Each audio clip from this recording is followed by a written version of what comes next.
जगह जी लगाने की दुनिया नहीं है, ये इबरत की जगह है, तमाशा नहीं है। मैंने ये नज़म बहुत ही तशरीह के साथ सुनाई थी, एक एक बंद को खोल खोल कर बयान किया था, लेकिन बेसूद रहा क्योंकि इन दोनों को कुछ समझ ना आई।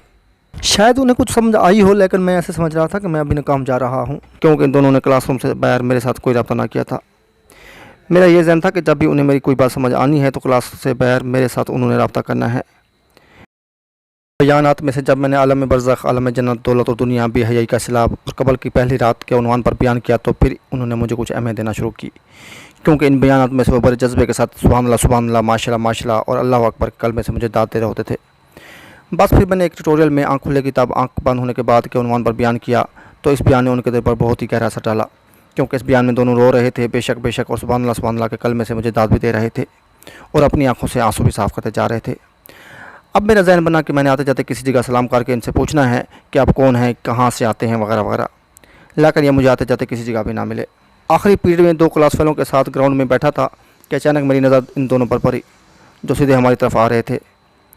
मेरे साथ बैठे 2 क्लास फेलों ने जब उन्हें अपनी तरफ आते हुए देखा तो ज़ोर से कहने लगे, वो देखो लड़कियाँ आ रही हैं, अपनी क्लास की लड़कियाँ तशरीफ़ ला रही हैं, फ़ख्र काले तशरीफ़ ला रही हैं। मैंने उन दोनों को टोका कि तमीज़ से पागल इंसान, हर किसी का अपना माहौल है, आपने कौन सा शरीयत पर अमल कर रखा है। हम मुसलमान हैं, हमारे असूल वो हैं जो शरई असूल हैं, उन असूलों से तो आप भी दूर हैं और वो भी, फिर आप उन पर तंज कैसे कर सकते हैं।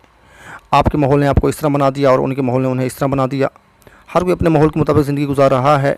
शरीयत को तो ना वो देखते हैं और ना आप, जिसको जो स्टाइल अच्छा लगता है वही स्टाइल अपनाते हैं, फिर आप उनकी तनकीद कैसे कर सकते हैं। बहरहाल मैंने ये बातें ज़ोर ज़ोर से कहीं ताकि वो मेरी ये बातें सुन लें। बस फिर मैंने उनको एक नज़र से देखा कि ये दोनों वापस जा रहे थे, या तो उन्हें आते हुए देखा था या फिर देखा कि वापस जा रहे हैं। उन्होंने मेरी भी ये बातें सुन ली थी और मेरे क्लास फेलो की तनकीदी बातें भी सुन ली थी। दूसरे दिन फिर मैं ग्राउंड में उन्हीं 2 क्लास फेलो के साथ बैठा था। मैं किताब की रीडिंग करने में मसरूफ़ था। अचानक मैंने नज़र उठाई तो ये दोनों मुझे अपनी तरफ आते हुए नजर आए। मैं टिकटी बांध कर इन दोनों को देखने लगा। मेरे पास आकर कहने लगे, अस्सलाम वालेकुम फरहान भाई। मैं उठकर गले मिलते हुए, वालेकुम सलाम, क्या हाल है। मैंने कहा, अल्लाह का शुक्र है भैया, आप सुने, क्या नाम है आपका। मेरा नाम विक्की है, इसके नाम अरशद है। कहाँ से आते हैं आप। मैंने कहा, मुबारकपुर से।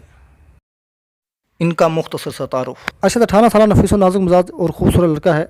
ये माँ बाप का इकलौता बेटा और 5 बहनों का बड़ा भाई है। इसके अबू सऊदी अरब में अच्छे बिजनेसमैन हैं। इसकी अम्मी शादी से पहले एक हायर सेकेंडरी स्कूल में एसएस की पोस्ट पर सरकारी मुलाजमत थी। इसकी पैदाइश के बाद इसके अबू ने इसकी अम्मी की नौकरी छुड़वा दी थी। अरशद के मामू और खलाए वगैरह नहीं है, क्योंकि इसकी अम्मी भी माँ बाप की एक इकलौती बेटी है। ये सऊदी अरब में पैदा हुआ था और फिर बाद में 2 हाज भी पर आया था। इसका पूरा नाम हाजी मोहम्मद अरशद है। भावलपुर शहर में इनके 8 मकान और 3 दुकानें हैं जो इन्होंने किराए पर दे रखे हैं। हर महीने की 2 तारीख को ये किराया वसूली के लिए भावलपुर जाया करता है। विक्की 13-14 साल मासूम बच्चा है। ये माँ बाप का एक इकलौता बेटा और 3 बहनों का एक छोटा लाडला भाई है। दौलत दुनिया में ये अरशद से कहीं ज़्यादा है। कॉलेज आने जाने के लिए अरशद के पास 0 मीटर यामाहा मोटरसाइकिल है जो ये हर साल शोरूम से नई निकलवाया करता है। तो इसके पास बलिनो गाड़ी है जो इसे फिक्स टाइम पर कॉलेज छोड़ जाती है और फिक्स टाइम पर ले जाती है। इसका एक आलीशान महल कराची में भी है। दोनों ने नाज़ो नेमत के माहौल में परवरिश पाई है। इनके फ़ैशन की कोई इंतहा नहीं है। इनकी मुकम्मल वज़ाक़त और लड़कियों जैसी है। अरशद ने तो फ़ैशन के तौर पर छोटी छोटी जुल्फ़े भी रखवा रखी हैं। विक्की ने जुल्फ़े तो नहीं रखी, लेकिन कॉलेज में इसका भी सारा चाल चलन लड़कियों जैसा ही होता है। पूरी क्लास इनके एक्शन फ़ैशन से मुतासिर है। इनका रोब पूरी क्लास पर छाया हुआ है। क्लास के अक्सर लड़के इनके सामने बात करते हुए झिझकते हैं यानी शर्माते हैं। इनकी आपस की मोहब्बत की कोई इंतहा नहीं है। दोनों एक दूसरे पर जान निछावर करते हैं। मैं कदम कदम पर इनकी मोहब्बत पर मुतासर होता रहता हूँ। अरशद मुझसे 1 साल बड़ा है और विक्की मुझसे 3 साल छोटा है। मैं बेंच की तरफ इशारा देते हुए, बैठे इधर, इधर नहीं, आओ उधर ग्राउंड में चलें। मेरा हाथ पकड़ते हुए अरशद कहने लगा। ग्राउंड में अकेली बेंच पर जाकर बैठ गए। मैंने उनसे पूछा, क्या आप रिश्तेदारी में एक दूसरे को कुछ लगते हैं। अरशद ने कहा, हम रिश्ते में तो एक दूसरे के कुछ नहीं लगते, अलबत्ता दोस्ती में हम एक दूसरे के सब कुछ लगते हैं। ये मेरा बेटा भी है, मेरा भांजा भी है, मेरा पोता भी है, मेरा भतीजा भी है। विक्की ने कहा, हाँ मैं इसका डैडी भी हूँ, इसके नाना भी हूँ, इसके मामू भी हूँ, इसके चाचू भी हूँ। फिर ये दोनों हाथों से बातें करने लगे। मैंने कहा, अच्छा अब लड़ो नहीं। मैं अपनी जगह से उठकर इन दोनों के दरमियान जाकर बैठते हुए कहा, बहुत अच्छा रिश्ता है आप दोनों का, दोनों एक दूसरे के बाप बेटे हैं। इनकी तेज़ ज़बानें काफ़ी देर तक तेज़ चलती रही। थोड़ी देर बाद एक कार ने आकर हराम दिया। विक्की खड़ा हुआ, अच्छा फरहान भाई मेरी गाड़ी आ गई है।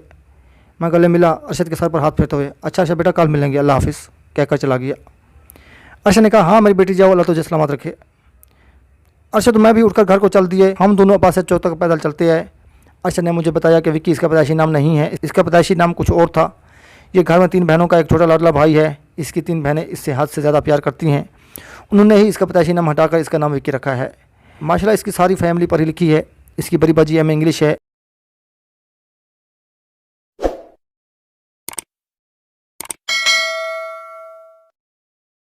छोटी 2 बहनें मैथ के साथ MSc कर रही हैं। चूँकि इसकी परवरिश इसकी बड़ी बाजी ने की थी, इसलिए इसकी तालीमी गाइडेंस का ज़िम्मा भी उसने खुद ही लिया हुआ है। खुद भी एमए इंग्लिश है, उसको भी एमए इंग्लिश करवाना चाहती है। इस वक्त इसकी बाजी की कराची में रुखसती हो गई है। उसकी शादी को तकरीबन साल होने वाला है। हमने APS आर्मी पब्लिक स्कूल से मैट्रिक किया है। माँ से हमारी दोस्ती चली आ रही है। इस जैसी याशियाँ लाड प्यार मैंने किसी के भी नहीं देखे। कितना बड़ा हो गया, लेकिन अभी कभी माँ की गोद में सोया होता है।